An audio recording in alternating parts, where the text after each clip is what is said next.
The compact cassette or musicassette, also commonly called cassette tape, audio cassette, or simply tape or cassette, is a magnetic tape recording format for audio recording and playback. Compact cassettes come in two forms, either already containing content as a pre-recorded cassette, or as fully recordable blank cassette. It was designed originally for dictation machines, but improvements in fidelity led the compact cassette to supplant the stereo 8-track cartridge and reel-to-reel tape recording in most non-professional applications. Its uses ranged from portable audio to home recording to data storage for early microcomputers. Between the early 1970s and the late 1990s, the cassette was one of the two most common formats for pre-recorded music, first alongside the LP record and later the compact disc.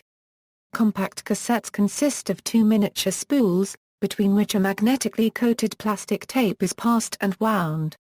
These spools and their attendant parts are held inside a protective plastic shell. Two stereo pairs of tracks or two monaural analog audio tracks are available on the tape. One stereo pair or one monophonic track is played or recorded when the tape is moving in one direction and the second pair when moving in the other direction. This reversal is achieved either by manually flipping the cassette, or by having the machine itself change the direction of tape movement and head respectively. History. In 1935, decades before the introduction of the compact cassette, AEG released the first reel-to-reel tape recorder, with the commercial name Magnetophon, based on the invention of the magnetic tape by Fritz Pflumer, which used similar technology but with open reels. These instruments were still very expensive and relatively difficult to use and were therefore used mostly by professionals in radio stations and recording studios. For private use the tape recorder was not very common and only slowly took off from about the 1950s. With prices between $700 and $1,500 a DM, such machines were still far too expensive for the mass market and their vacuum tube construction made them very bulky. In the early 1960s, however, the weights and the prices dropped when vacuum tubes were replaced by transistors. Reel-to-reel tape recorders then became more common in household use, though they remained in only a small fraction of homes with long-playing record players. In 1958, following 4 years of development, RCA Victor introduced the stereo, quarter-inch, reversible, reel-to-reel RCA tape cartridge. It was a cassette, big, but offered few pre-recorded tapes. Despite multiple versions, it failed. In 1962, Philips invented the compact cassette medium for audio storage, introducing it in Europe on August 30, 1963, and in the United States in November 1964, with the trademark name Compact Cassette. The team at Philips was led by Lou Ottens in Hasselt, Belgium.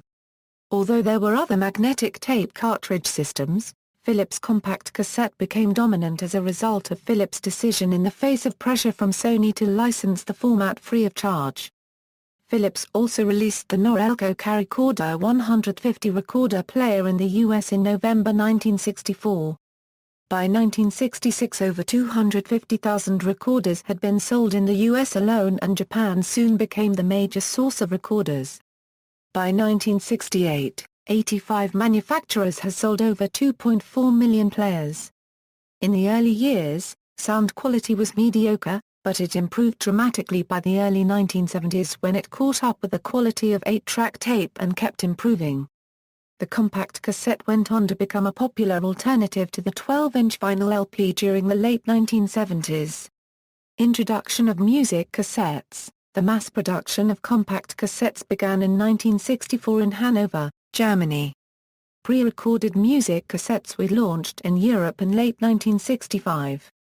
The Mercury Record Company, a U.S. affiliate of Philips, introduced MC to the U.S. in July 1966. The initial offering consisted of 49 titles. However, the system had been designed initially for dictation and portable use, with the audio quality of early players not well suited for music. Some early models also had unreliable mechanical design.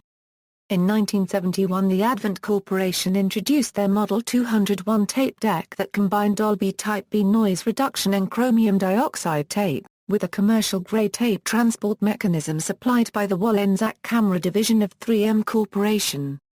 This resulted in the format being taken more seriously for musical use, and started the era of high-fidelity cassettes and players. During the 1980s, the cassette's popularity grew further as a result of portable pocket recorders and high-fidelity players, such as Sony's Walkman. The body of the Walkman was not much larger than the cassette tape itself, with mechanical keys on one side, or electronic buttons or a display on the face. Sony's WM-10 was even smaller than the cassette itself, and expanded to hold and play a cassette. Like the transistor radio in the 1950s and 1960s, the portable CD player in the 1990s, and the MP3 player in the 2000s, the Walkman defined the portable music market of a decade, in its case the 1980s, with cassette sales overtaking those of LPs.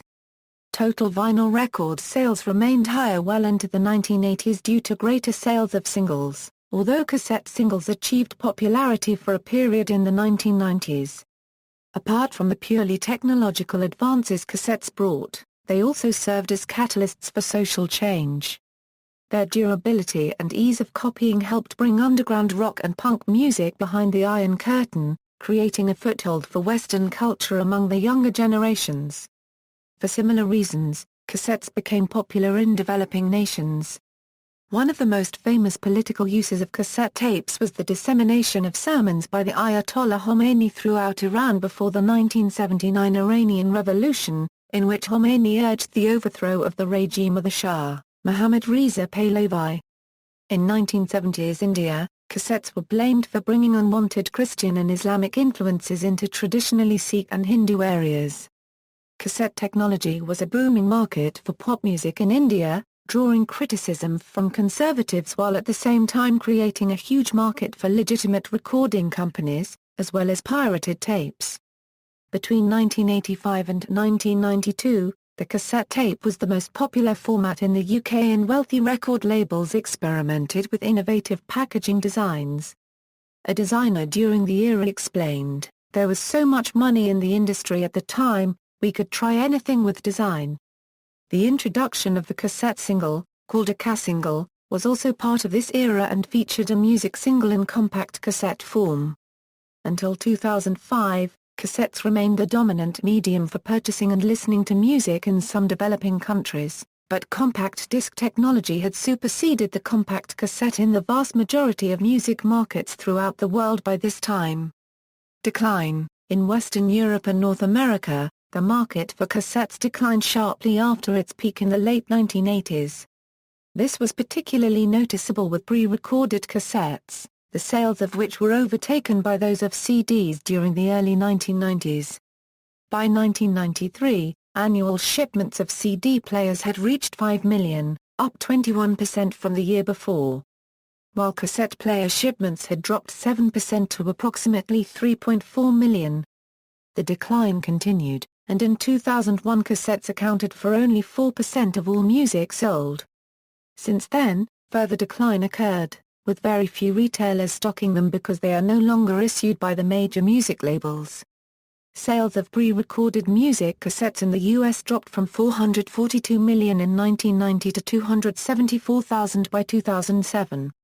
Another record low was registered in 2009, with 34,000 cassettes sold.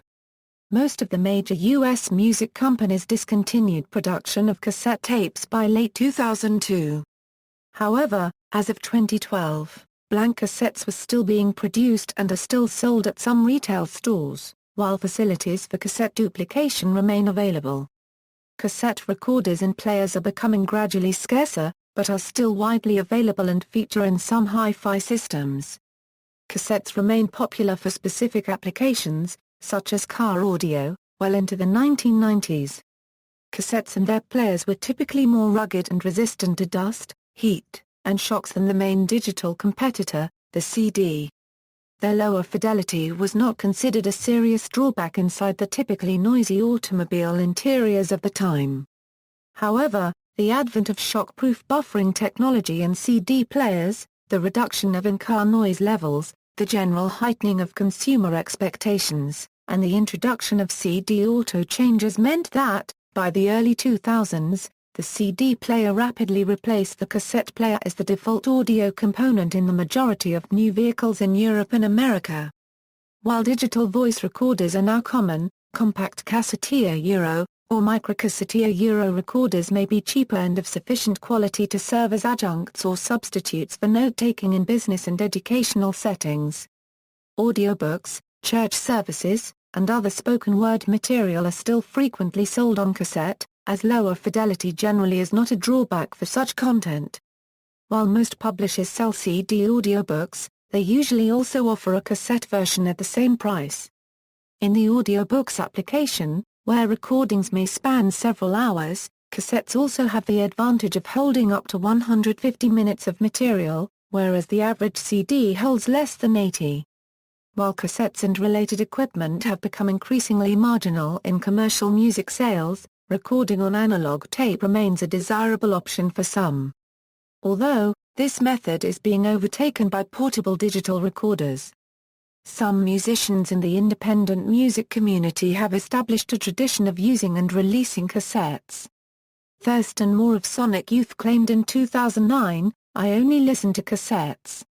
Among the last in the developed countries to leave the cassette format are artists and groups belonging to the dance band genre, many of whom still, in the early 2000s, had released their albums both to CD and to cassettes.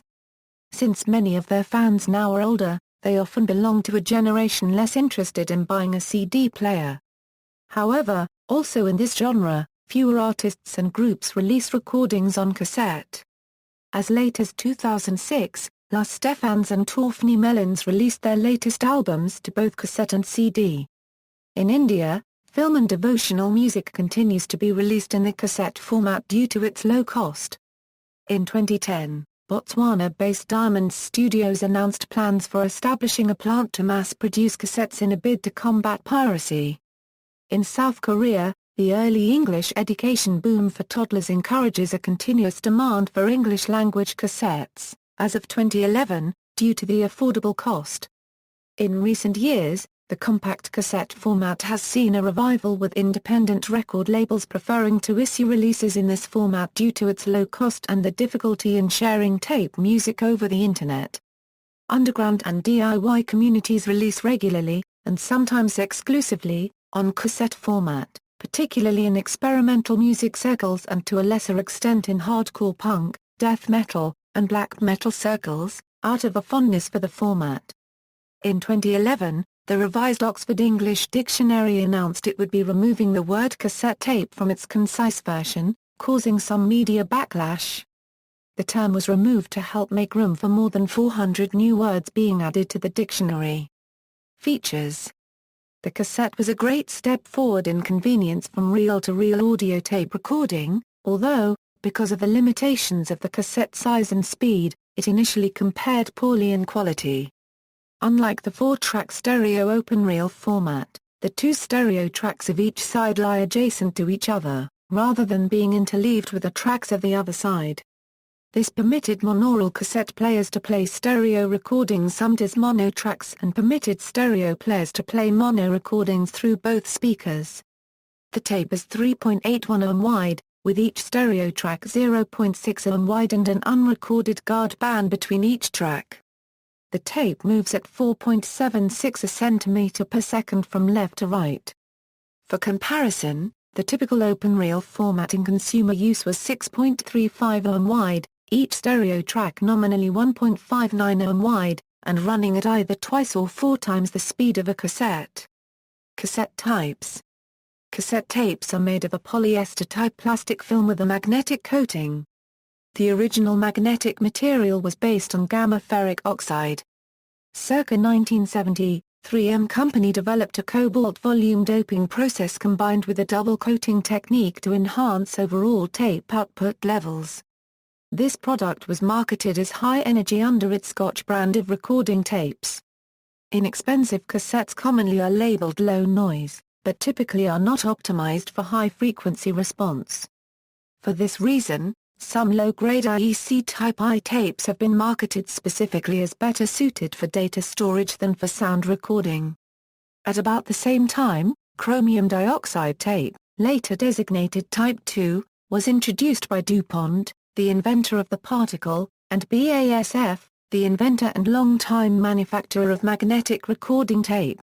Next, coatings using magnetite such as TDK's Audio were produced in an attempt to approach or exceed the sound quality of vinyl records. Cobalt-absorbed iron oxide was introduced by TDK in 1974 and proved very successful. Type IV tapes using pure metal particles were introduced in 1979 by 3M under the trade name Metafin.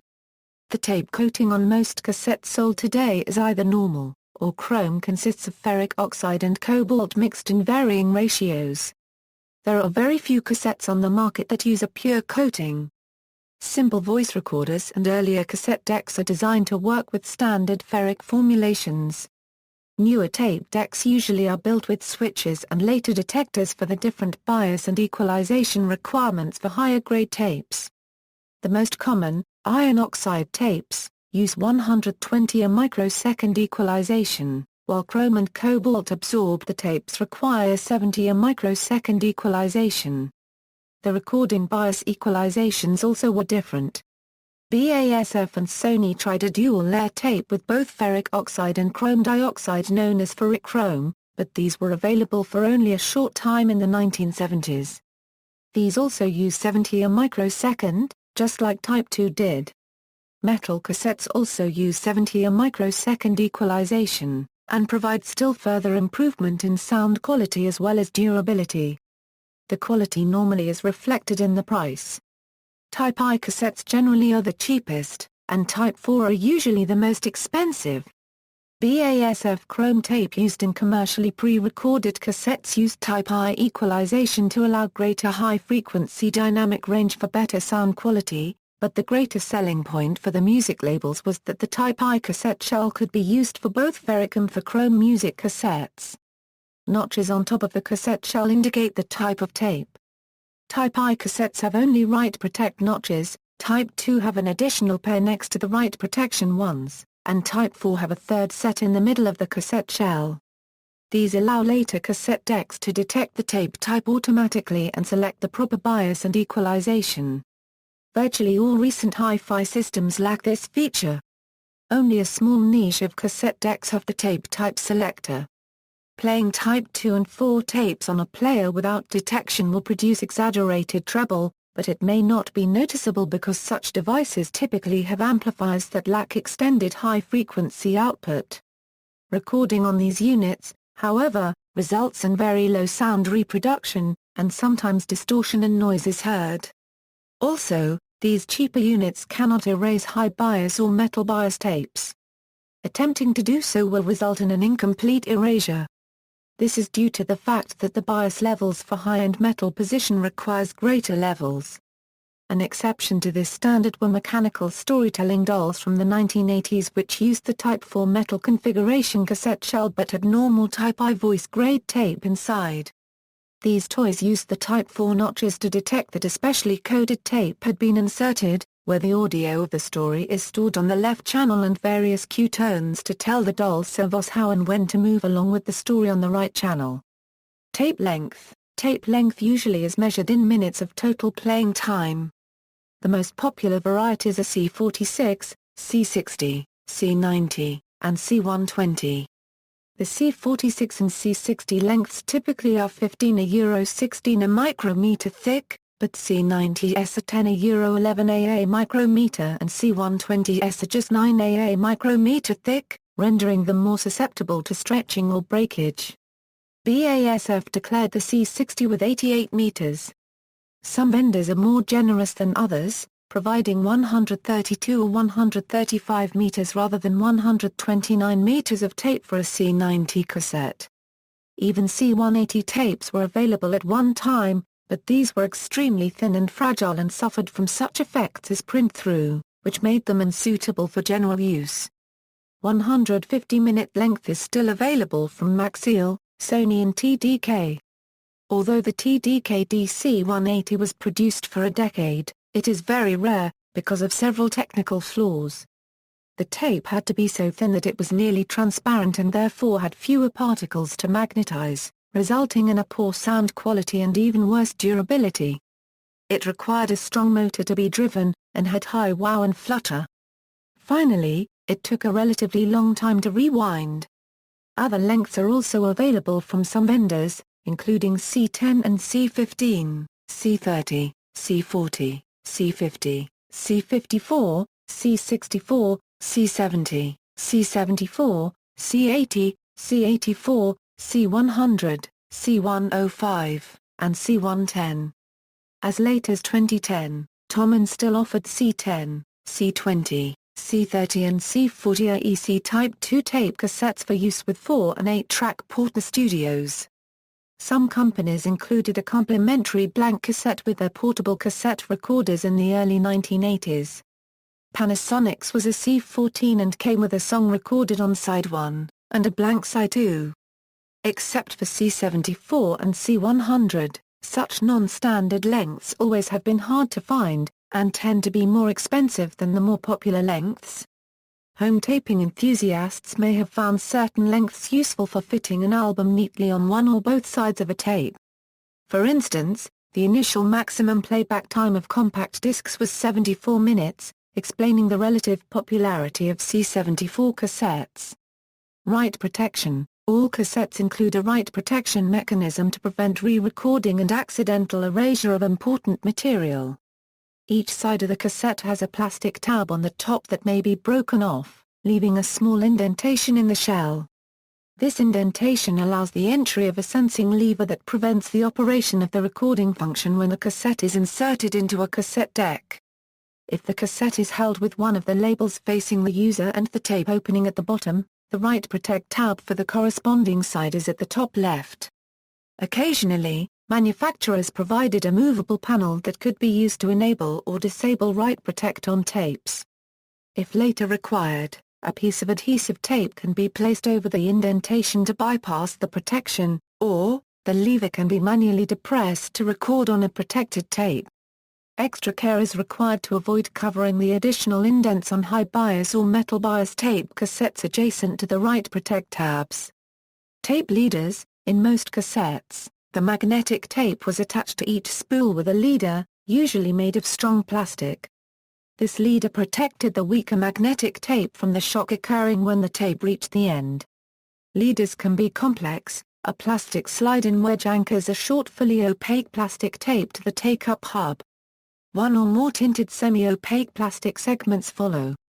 The clear leader follows, which wraps almost all the way around the supply reel, before splicing to the magnetic tape itself. The clear leader spreads the shock load to a long stretch of tape instead of to the microscopic splice. Various patents have been issued detailing leader construction and associated tape player mechanisms to detect leaders. Cassette tape users would also use spare leaders to repair broken tapes. The disadvantage with tape leaders was that the sound recording or playback did not start at the beginning of the tape, forcing the user to cue forward to the start of the magnetic section. For certain applications, such as dictation, special cassettes containing leaderless tapes were made, typically with stronger material and for use in machines that had more sophisticated end-of-tape prediction. Home computers that made use of cassettes prior to the advent of floppy disks were designed to not start writing or reading data until leaders had spooled past. Endless loop cassette. Some cassettes were made to play a continuous loop of tape without stopping. Lengths available are from around 30 seconds to a standard full length. They are used in situations where a short message or musical jingle is to be played either continuously or whenever a device is triggered, or whenever continuous recording or playing is needed. Some include a sensing foil on the tape to allow tape players to re-cue. From as early as 1969 various patents have been issued, covering such uses as unidirectional, bidirectional, and compatibility with auto shut-off and anti-tape eating mechanisms. One variant has a half-width loop of tape for an answering machine outgoing message, and another half-width tape on spools to record incoming messages. For professional broadcasters wishing to play jingles, commercials or other short audio inserts CNAB fidelity pack endless loop media. Flaws. While ubiquitous and accessible, Cassette playback suffered from some flaws frustrating to both professionals and home recording enthusiasts. Tape speed could vary between devices, resulting in pitch that was too low or too high. Speed often was calibrated at the factory, and could not be changed by users. The slow tape speed increased tape hiss and noise, and in practice delivered higher values of wow and flutter. Different tape formulation and noise reduction schemes artificially boosted or cut high frequencies and inadvertently elevated noise levels. Noise reduction also adds some artifacts to the sound, which a trained ear can hear sometimes quite easily. Cassette players and recorders. The first cassette machines were simple mono-record and playback units. Early machines required attaching an external dynamic microphone. Most units from the 1980s onwards also incorporated built-in condenser microphones, which have extended high-frequency response, but may also pick up noises from the recorder motor. A portable recorder format still common today is a long box, the width of a cassette, with a speaker at the top, a cassette bay in the middle, and piano key controls at the bottom edge. Another format is only slightly larger than the cassette, also adapted for stereo Walkman player applications.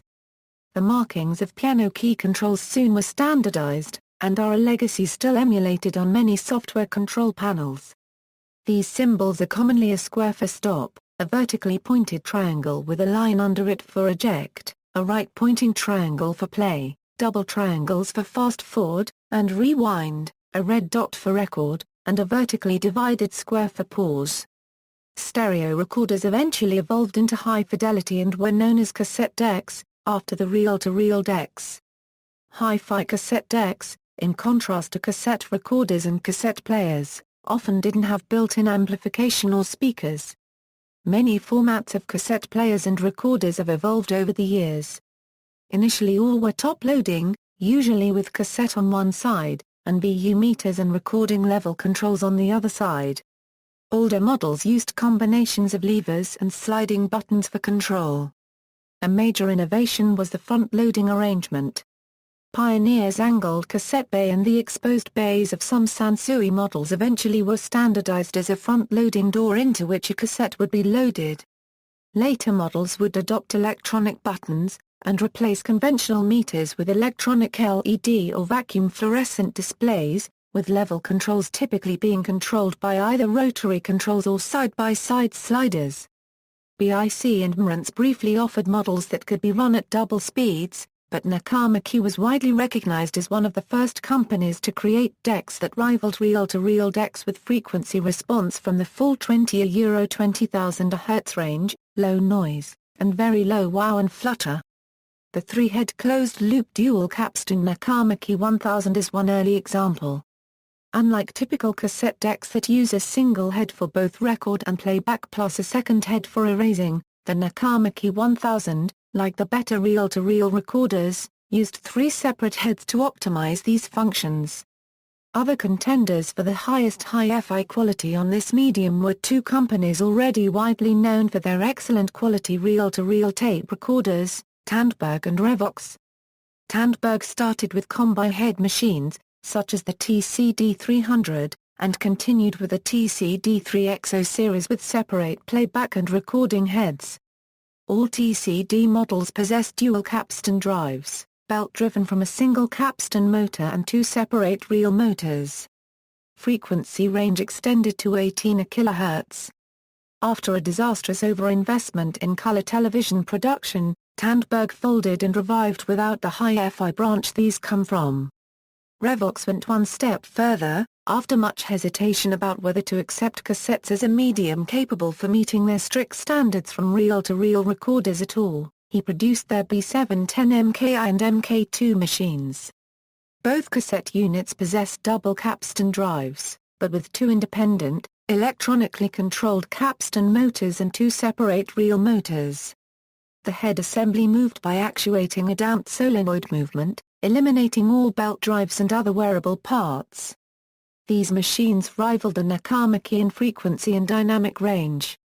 The B710 MKI also achieved 20,000 Hz and dynamics of over 72 dB with Dolby C on Chrome and slightly less dynamic range, but greater headroom with metal tapes, and Dolby C. Revox adjusted the frequency range on delivery with many years of use in mind. When new, the frequency curve went upwards a few decibel at 15–20 kHz, aiming for flat response after 15 years of use, and headwear to match. A last step taken by Revox produced even more advanced cassette drives with electronic fine-tuning of bias and equalization during recording. Revox also produced amplifiers, a very expensive FM tuner, and a pickup with a special parallel arm mechanism of their own design. After releasing that product, Studio encountered financial difficulties. It had to save itself by folding its Revox branch and all its consumer products. While some might say that Nakamaki violated the tape recording standards to achieve the highest dynamics possible, producing non-compatible cassettes for playback on other machines, the reasons for this are more complex than they appear on the surface. Different interpretations of the cassette standard resulted in a 4 dB ambiguity at 16 kHz. Technically, both camps in this debate were still within the original cassette specification, as no tolerance for frequency response was provided above 12.5 kHz and all calibration tones above 12.5 kHz are considered optional. But also Nakamaki is not error-prone. Decreasing noise at 16 kHz also decreases the maximum signal level at 16 kHz, the high-frequency dynamics stay almost constant. A third company, the Danish Bang & Olufsen, improved the Dolby HX headroom extension system for reliably reducing tape saturation effects at short wavelength despite higher bias levels. This advanced method was called Dolby HX Pro in full and patented. HX Pro was adopted by many other high-end manufacturers. As they became aimed at more casual users, fewer decks had microphone inputs. Dual decks became popular and incorporated into home entertainment systems of all sizes for tape dubbing. Although the quality would suffer each time a source was copied, there are no mechanical restrictions on copying from a record, radio, or another cassette source. Even as CD recorders are becoming more popular, some incorporate cassette decks for professional applications. Another format that made an impact on culture in the 1980s was the radio cassette, also known as the boombox, which combined the portable cassette deck with a radio tuner and speakers capable of producing significant sound levels. These devices became synonymous with urban youth culture and entertainment, which led to the somewhat derisive nickname Ghetto Blaster. Applications for car stereos varied widely. Auto manufacturers in the US typically would fit a cassette slot into their standard large radio faceplates. Europe and Asia would standardize on DIN and double DIN-sized faceplates. In the 1980s, a high-end installation would have a Dolby AM/FM cassette deck, and they rendered the 8-track cartridge obsolete in car installations because of space, performance, and audio quality. In the 1990s and 2000s, as the cost of building CD players declined, many manufacturers offered a CD player. The CD player eventually supplanted the cassette deck as standard equipment, but some cars, especially those targeted at older drivers, were offered with the option of a cassette player either by itself or sometimes in combination with a CD slot.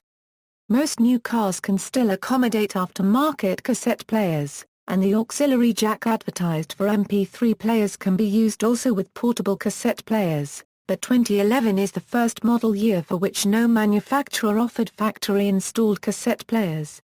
Although the cassettes themselves were relatively durable, the players required regular maintenance to perform properly. Head cleaning may be done with long swabs, soaked with isopropyl alcohol, or cassette-shaped devices that could be inserted into a tape deck to remove buildup of iron oxide from the heads, tape drive capstan, and pinch roller.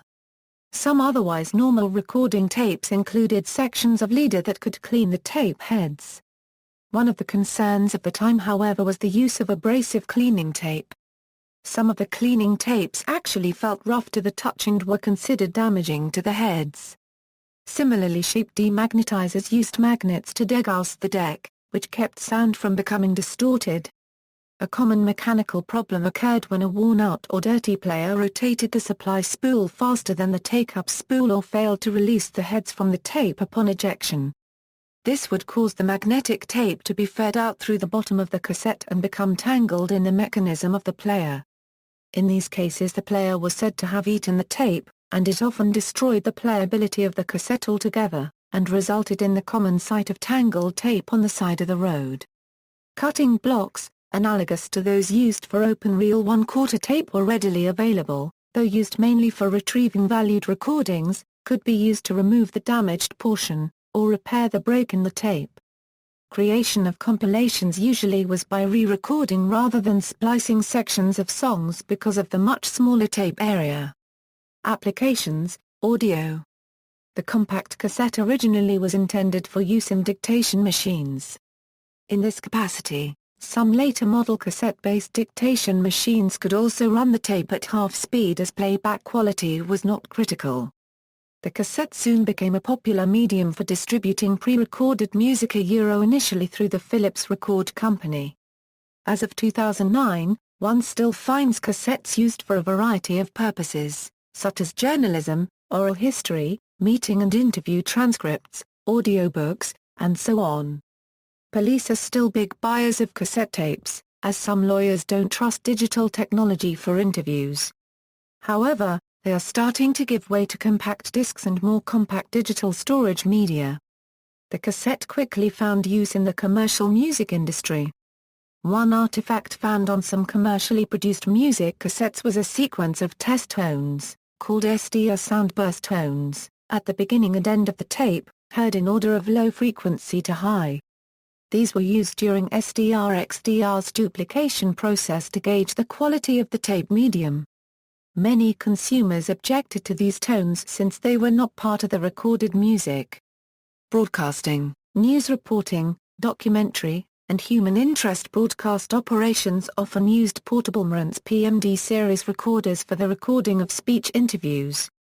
The key advantages of the Marantz portable recorders were the accommodation of professional microphones with an XLR connector, normal and double tape speed recording for extended frequency response, Dolby and DBX noise reduction systems, manual or automatic gain control, level control, peak limiter, multiple tape formulation accommodation, microphone and line level input connections, unbalanced RCA stereo input and output connections, live or tape monitoring, VU meter, headphone jack, playback pitch control, and operation on AC power or batteries optimized for long duration. Unlike less expensive portable recorders that were limited to automatic gain control recording schemes, the manual recording mode preserved low noise dynamics and avoided the automatic elevation of noise. Home studio. Beginning in 1979, Tisam introduced the Porta Studio line of 4 and 8-track cassette recorders for home studio use. In the simplest configuration, rather than playing a pair of stereo channels of each side of the cassette, the typical Porta Studio used a 4-track tape head assembly to access 4 tracks on the cassette at once. Each track could be recorded to, erased, or played back individually, allowing musicians to overdo themselves and create simple multi-track recordings easily, which could then be mixed down to a finished stereo version on an external machine. To increase audio quality in these recorders, the tape speed sometimes was doubled to 3 3/4 inches per second, in comparison to the standard 1708 tips. Additionally, DBX, Dolby B or Dolby C noise reduction provided compansion, which yields increased dynamic range by lowering the noise level and increasing the maximum signal level before distortion occurs. Multi-track cassette recorders with built-in mixer and signal routing features ranged from easy-to-use beginner units up to professional-level recording systems. Although professional musicians typically used multi-track cassette machines only as sketchpads, Bruce Springsteen's Nebraska was recorded entirely on a 4-track cassette tape.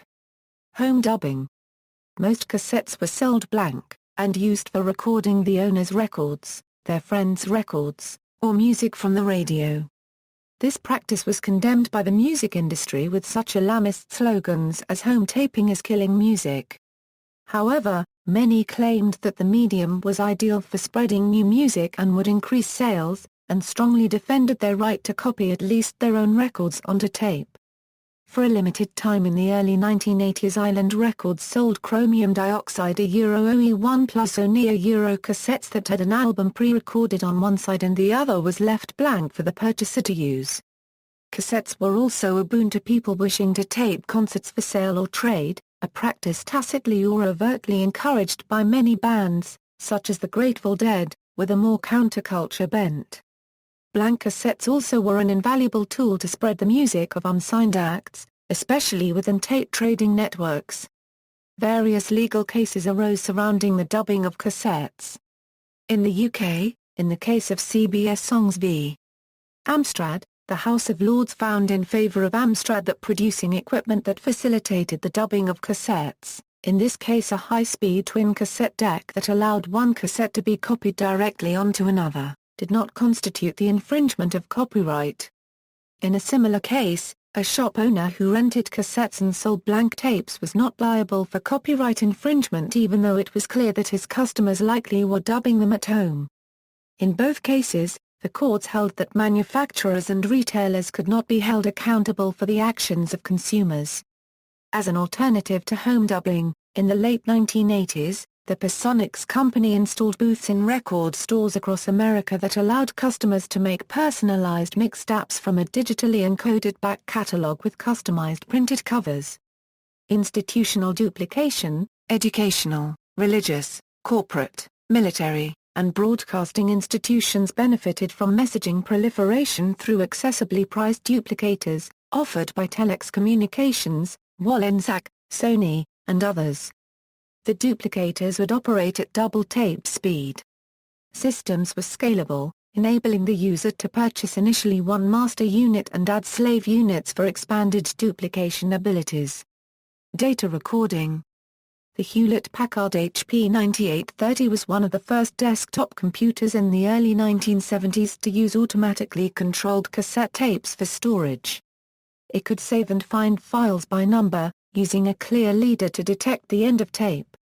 These would be replaced by specialized cartridges, such as the 3MDC series. Many of the earliest microcomputers implemented the Kansas City standard for digital data storage. Most home computers of the late 1970s and early 1980s could use cassettes for data storage as a cheaper alternative to floppy disks, though users often had to manually stop and start a cassette recorder. Even the first version of the IBM PC of 1981 had a cassette port and a command in its basic programming language to use it. However, IBM cassette tape was seldom used, as by 1981 floppy drives had become commonplace in high-end machines. The typical encoding method for computer data was simple FSK, which resulted in data rates of typically 500 to 2000 bits, although some games used special, faster loading routines, up to around 4000 bits. A rate of 2000 bits equates to a capacity of around 660 kilobytes per side of a 90-minute tape. Among home computers that used primarily data cassettes for storage in the late 1970s were Commodore PET, TRS-80 and Apple II, until the introduction of floppy disk drives and hard drives in the early 1980s made cassettes virtually obsolete for day-to-day use in the US. However, they remained in use on some portable systems such as the TRS-80 Model 100 linear often in microcassette form until the early 1990s. Floppy disk storage had become the standard data storage medium in the United States by the mid-1980s. For example, by 1983 the majority of software sold by Atari Program Exchange was on floppy. Cassette remained more popular for 8-bit computers such as the Commodore 64, ZX Spectrum, MSX, and Amstrad CPC 464 in many countries such as the United Kingdom. Reliability of cassettes for data storage is inconsistent, with gamers recalling repeated attempts to load video games.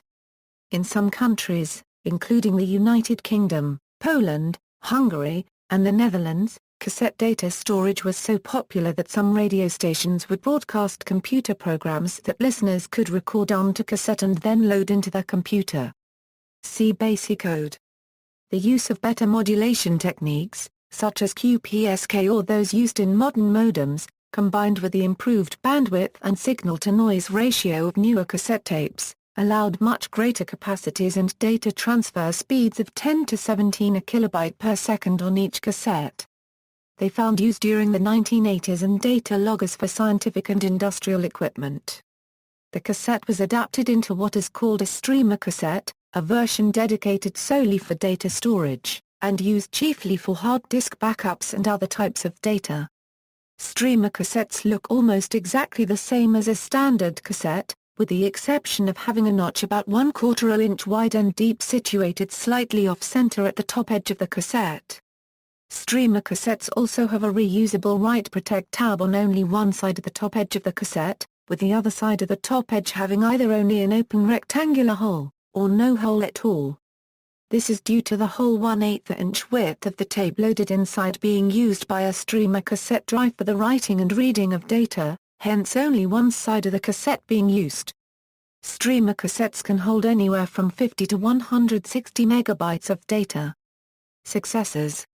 A cassette was a short-lived audio format created by Sony in 1976 that was about twice the size, using larger tape and a higher recording speed. Unlike the original cassette, the cassette was designed from the outset for sound quality. It was never widely accepted, as the quality of standard cassette decks rapidly approached high fidelity. Technical development of the cassette effectively ceased when digital recordable media, such as DAT and minidisc, were introduced in the late 1980s and early 1990s. Anticipating the switch from analog to digital format, major companies, such as Sony, shifted their focus to new media. In 1992, Philips introduced the digital compact cassette, a DAT-like tape in almost the same shell as a compact cassette.